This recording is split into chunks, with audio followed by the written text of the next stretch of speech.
Fala galerinha linda e maravilhosa do canal do Monitor, tudo em ordem, beleza e tranquilo? Hoje aqui no Background de Ciências nós iremos falar sobre um assunto bem decoreba, que é sais minerais. Mas o nosso objetivo hoje nessa nossa sala de aula é fazer com que você entenda de uma vez por todas esse assunto, não fique decorando, beleza? Então, bora surfar essa onda? Sais minerais.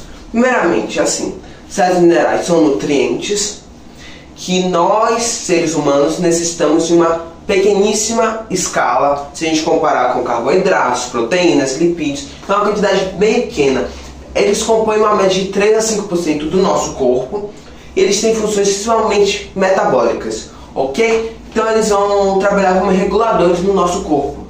E os especialistas dividiram os sais minerais em duas classificações. Os microminerais, que são aqueles que a gente precisa em menor escala, que são de verde, iodo, flúor, ferro, e os que a gente precisa em maior escala, que são os macrominerais, que são os que a gente deixou de azul. Então a temática da aula de hoje é sempre linkar o seguinte, alguma coisa, ou o anterior com alguma função que esteja relacionado ao alimento, alguma coisa assim. A gente sempre vai trabalhar assim: nome do mineral, a sigla na nossa tabelinha periódica, as funções de preto, o primeiro vermelho são o que a carência gera e os alimentos, ok? Então bora tentar de uma vez por todos aprender, ok? Então a aula de hoje vai ser bem bacana. Então nós vamos começar pelo cálcio. O cálcio, ele é um macromineral, ok? Que ele é muito importante na formação de ossos e dentes. O objetivo da teleaula de hoje é você aprender as analogias que a gente vai estar fazendo, ok? Então lembra assim, cálcio. Cálcio é duro, ok? Se quiser, cálcio começa com C, concreto começa com C. Então o cálcio, vamos falar que a principal função dele esteja muito ligada à parte estrutural do corpo. Vai tentar fazer essas analogias em todos os minerais. Então o cálcio, na formação de ossos e dentes, ele vai estar aí presente na matriz óssea dos ossos e dos dentes, ok? C, coagulação sanguínea, ele vai estar relacionado no processo da cascata da coagulação como presente, ou seja, com a falta do cálcio a gente pode ter hemorragia, beleza? A melhor forma de a gente decorar as carências é sabendo as funções, ok? Contração muscular, ele vai facilitar o deslizamento de um músculo para o outro, para poder assim fazer a contração muscular, facilitar, possibilitar os movimentos. Então ele é muito importante nessa questão.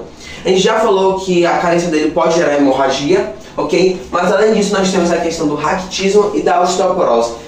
Entre aspas e muitas aspas, é a mesma doença, só muda que um atinge a fase da infância e que os ossos estão em desenvolvimento, e a osteoporose nos adultos, nos idosos, que já estão com os ossos totalmente formados. Bem entre aspas, com muitas aspas, são a mesma doença, mas é um pouquinho diferente. O raquitismo, ele é a doença dos ossos curvados, porque existe uma má formação, que a gente já falou que o cálcio é importante na formação de ossos e dentes, e a osteoporose são ossos porosos, ok? Ou seja, que já não tem uma boa qualidade do material, da matriz óssea, e aqui é uma má formação. Fontes: leite, riquíssimo em cálcio e folhas verde escuro, ok?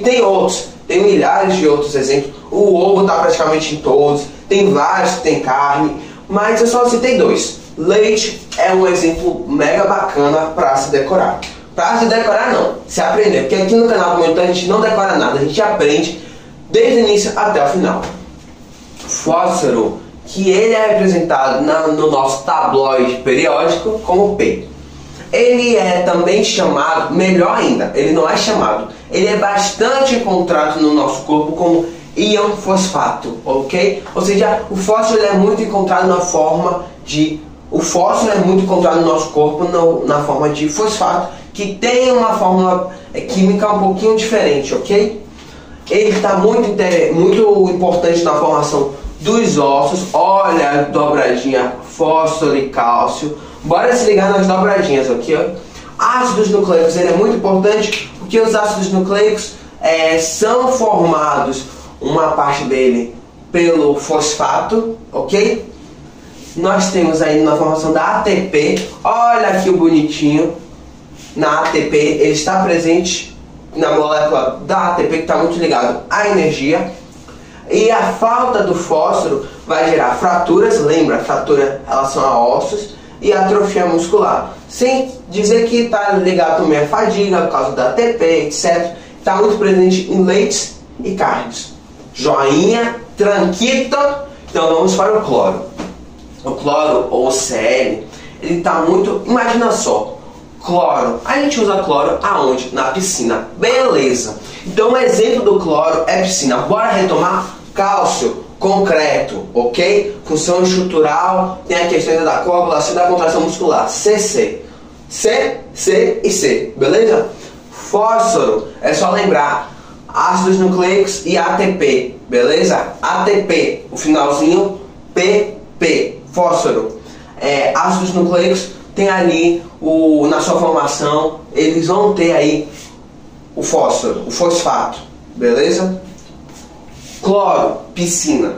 Então o cloro está ligado no equilíbrio hídrico e principalmente nesse carinha, pH. Ele vai ser muito importante no balanceamento do pH, nos níveis de pH do nosso sangue, que ele precisa estar em equilíbrio, beleza?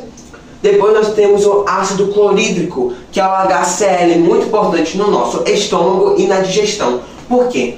Porque quando recebe alimento, o ácido clorídrico vai ser muito importante na digestão de proteínas. Então, se eu tenho problemas com minha ingestão de cloro, eu vou ter problemas na digestão. Eu vou ter problemas no meu equilíbrio hídrico. Eu vou ter problemas no nível do pH do meu corpo. Beleza? Com isso, então, o exemplo o principal de todos é o sal de cozinha. Porque o sal de cozinha é NaCl, cloreto de sódio. Então, o sal vai ser chave para alguns que a gente vai citar, mas um exemplo bem bacana e fácil de se lembrar, cloreto de sódio, sal de cozinha.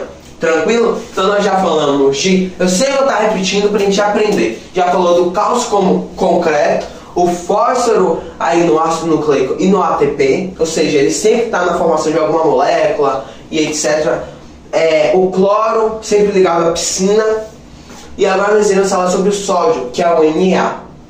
O sódio está muito ligado aos impulsos nervosos, porque o sódio, junto com o potássio, aí a jogadinha, o sódio e o potássio, eles vão estar ligados bastante na bomba de sódio e potássio. E pela presença do sódio, dessa bomba, sódio e potássio, no nosso corpo, eles vão estar muito ligados aos impulsos nervosos e ao equilíbrio osmótico, ou seja, o equilíbrio hídrico da célula. Primeiramente, impulsos nervosos porque tanto o sódio quanto o potássio eles podem trabalhar como eletrolíticos, ou seja, conduzem bem a eletricidade, e com isso eles vão facilitar os impulsos nervosos. Joinha? Equilíbrio osmótico. A quantidade de água que está no meio externo, ou seja, extracelular, tem que ser equivalente, semelhante ao que está intracelular. Então o potássio e o sódio, eles vão trabalhar nesse entra e sai para equilibrar, que a célula não pode estar em excesso de água, que ela vai romper, ela também não pode estar com falta, porque senão ela vai murchar e também ela vai morrer. Beleza? O que mais a gente pode falar? Com isso o sódio está ligado com hipertensão arterial, porque ele está ligado com a questão do equilíbrio osmótico, que ele absorve a água, e com isso então o corpo tem que liberar mais água no vaso sanguíneo e ele vai dilatar. Por isso que a hipertensão está sempre ligada às vezes a risco de AVC ou de, por exemplo, um derrame, alguma coisa ligada à explosão, rompimento de vasos sanguíneos. E a questão também, e ele está muito presente no sal de cozinha, como a gente já comentou, que é NaCl. Ok? Potássio já comentou do impulso nervoso, equilíbrio hídrico e contração muscular também está presente. Logo, a falta de potássio, a carência de potássio vai levar à redução da atividade muscular. Ele está presente principalmente em carnes e frutas. Um exemplo bem característico de fruta é banana. Quantas vezes a gente não ouviu que banana é rica em potássio? Então um exemplo fabuloso de potássio é fruta. Vamos retomar novamente. Bora entrar realmente na nossa caixinha os sais minerais. Cálcio, concreto. CCC. Fósforo, ácidos nucleicos e ATP, sempre ligado ao fosfato, porque ele é essa forma que a gente encontra mais no nosso corpo. Cloro, piscina, água, sódio, potássio, é bomba de sódio e potássio, praticamente é tudo a mesma coisa do sódio e potássio. Vamos agora para o magnésio. O magnésio ele está muito ligado à formação dos nossos ossos nos seres humanos, mas eu acho mais interessante a gente comentar do magnésio com a sua função na clorofila, ok? O magnésio está ligado na clorofila, está relacionado porque o magnésio está ali no centro da formação da clorofila, que é o pigmento verde que vai viabilizar a absorção de água, a absorção de luz solar pelas plantas, que vão converter em energia por toda uma reação química que a gente já conhece. Então o magnésio é super importante na formação da clorofila, que é esse pigmento verde das plantas. A falta de magnésio nos seres humanos gera fraqueza, hipertensão, e ele está muito presente em carnes e vegetais verdes. Por isso que é fácil, clorofila, vegetais verdes. Beleza? Tranquilo? Vamos agora para nossos dois últimos macrominerais, que é o nitrogênio e o enxofre. O nitrogênio, que é o N, ele é muito importante na formação dos ácidos nucleicos, que os ácidos nucleicos, que eu na verdade nem comentei aqui, mas é bom relembrar, ácidos nucleicos que é RNA e DNA, ok? Eles são formados por uma base nitrogenada, ok? Então nós temos, para a formação dos ácidos nucleicos, a presença de uma base nitrogenada, por isso a importância do nitrogênio. A falta dele vai gerar fadiga e ele é muito encontrado nas hortaliças. Por último, o enxofre ele está ligado na formação de hormônios. Um exemplo é a insulina. Ele está presente em carnes, no fígado como exemplo, e ele está muito ligado ao crescimento. Então agora que a gente já falou de todos os macronutrientes, vamos relatar, então, fazer aquela revisão. Cálcio, concreto, cálcio, CCC, fósforo, fosfato, ATP e ácidos nucleicos, cloro, água, piscina, sódio e potássio, bomba de sódio e potássio, nitrogênio, ácidos nucleicos, causa da base nitrogenada, enxofre, hormônios. Então a gente vai falar agora sobre o ferro, o iodo e o flúor, que são microminerais, ou seja, que no nosso corpo precisam em menores quantidades. Mas antes disso, sentar para falar como é que isso é cobrado em provas vestibulares. Bem, em provas vestibulares esse assunto não pode ser cobrado com tanto assim detalhes, porque está muito ligado ao curso de medicina e precisa de um grau de aprofundamento relativamente grande, ok? Mas cai mais ou menos do jeito que a gente está falando: funções, carência e os alimentos, mas cai de uma forma mais diversificada. Como assim?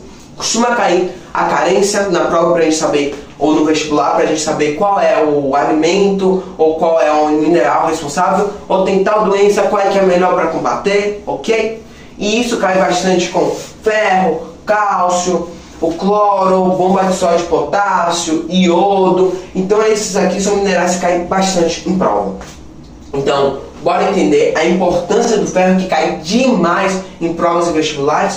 O ferro está ligado à hemoglobina. A hemoglobina está relacionado ao transporte de gases. E isso é um assunto extremamente importante e vital para o nosso corpo, ok? A hemoglobina é uma proteína existente nas demais células, popularmente chamadas de células vermelhas, e essas células vermelhas estão relacionadas no transporte de gases, seja o oxigênio ou gás carbônico, beleza? Então, na formação dessa proteína, nós temos aí no meio o ferro, ok? Então, o ferro só pode formar a hemoglobina, que vai viabilizar esse transporte de gases com o ferro. Então, a falta dele vai gerar anemia ferropriva, que vai ser cansaço, fadiga, cansaço. E o ferro está muito ligado à carne e à ingestão do feijão. Iodo, outro famosíssimo. Iodo está ligado na formação, ou seja, ele é a matéria-prima dos hormônios da tireoide, T3 e T4. A falta dele gera o hipotireoidismo. O excesso dele gera o hipertireoidismo e também o edema de bócio, que aqui há uma expansão do bócio Então nós temos sempre essa jogatinha do hipotireoidismo, hipertireoidismo, no caso do excesso, e o bócio, que é o edema de bócio. Ele está muito presente em frutos do mar e sal de cozinha, porque o sal de cozinha aqui no Brasil é fluoretado. Fluoretado não, perdão gente, o sal de cozinha é iodado. Fluoretado são as pastas de dentes e a água. O flúor ele está presente na formação de ossos e dentes, em especial os dentes. Por que os dentes?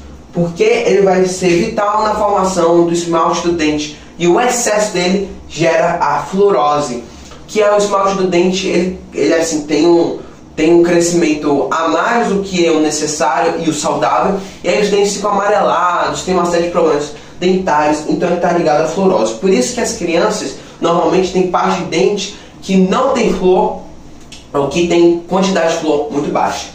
O flúor pode ser encontrado na água, porque a água aqui no Brasil é fluoretada, em peixe e na pasta dental. Então bora fazer aquela revisão que só tem aqui no canal do Monitor? Bora lá, gente. Cálcio, concreto, C, coagulação, contração e ossos dentes, que é a função estrutural do concreto, beleza? Entre aspas. Fósforo, fosfato, ácidos nucleicos e ATP, cloro, água, piscina, sódio e potássio, a bomba de sódio e potássio, magnésio, clorofila, nitrogênio, bases nitrogenadas, ácidos nucleicos, enxofre, hormônios, ferro, hemoglobina, F, feijão, iodo, tireoide, flúor, dentes. Gente, se vocês têm gostado aqui do projeto do canal do Monitor, deixa seu like, se inscreva no canal e compartilha para que cada vez mais essa nossa sala de aula cresça. Então galerinha, até a próxima teleaula!